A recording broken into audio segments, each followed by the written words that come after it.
Salam sejahtera bagi kita semua. Shalom.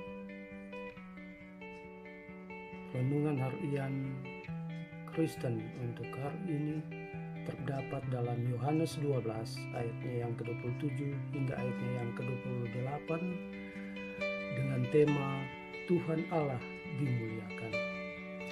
Keluarga Kristen yang dikasihi dan diberkati Tuhan Yesus, di tengah kehidupan sebagai gereja Tuhan, tak dapat disangkal apa saja warga gereja yang sikap dan pola hidupnya bertentangan dengan kehendak Tuhan Allah.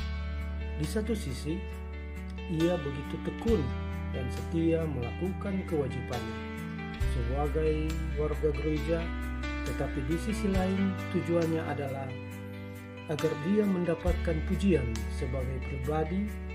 Karena itu seringkali ada ungkapan, kalau bukan kita, nyanak mau jadi itu. Hal ini seharusnya tidak boleh terjadi dalam pelayanan gereja. Semua yang kita lakukan dalam pelayanan gereja adalah bentuk ucapan syukur atas karya penyelamatan yang dikerjakan oleh Yesus Kristus di kayu salib, dan tujuannya adalah untuk memuliakan Tuhan. Firman hari ini memberi gambaran tentang keadaan Yesus Kristus menjelang kematiannya. Keadaan ini tidak dapat dipisahkan dengan keberadaannya sebagai anak manusia, meskipun ia adalah anak Allah.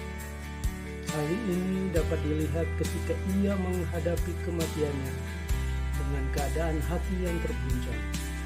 Namun dalam keadaan seperti ini, ia tidak meminta agar Bapanya di surga menyelamatkan dia dari ancaman penderitaan yang besar.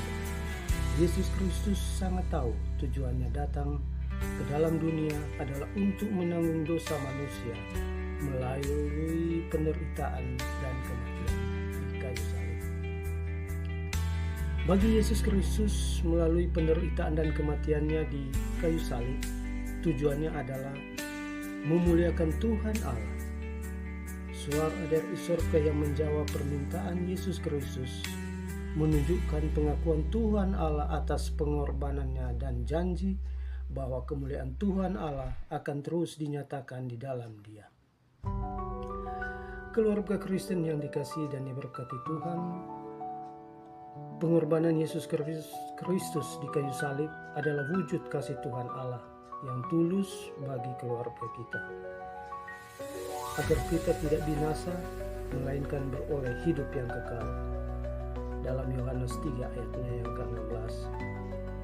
Oleh karena itu, maka marilah kita hidup dalam ketaatan dan kesetiaan kepada kehendak-Nya yang harus tercermin dalam perilaku hidup sehari-hari.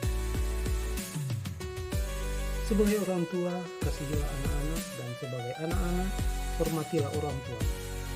Segala sesuatu yang kita hendak lakukan dan kerjakan, lakukanlah dan kerjakanlah itu dalam nama Yesus Kristus, agar melalui kehidupan pribadi dan keluarga kita, nama Tuhan Allah dimuliakan.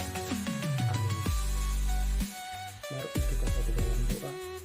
Ya Tuhan Allah, kami bersyukur atas karya selamat-Mu bagi kami. Kami bermohon kiranya diberi kekuatan dan semangat baru untuk taat dan setia melakukan kehendak-Mu, agar dalam kehidupan ini nama-Mu dipuji dan dimuliakan sekarang sampai selama-lamanya. Amin.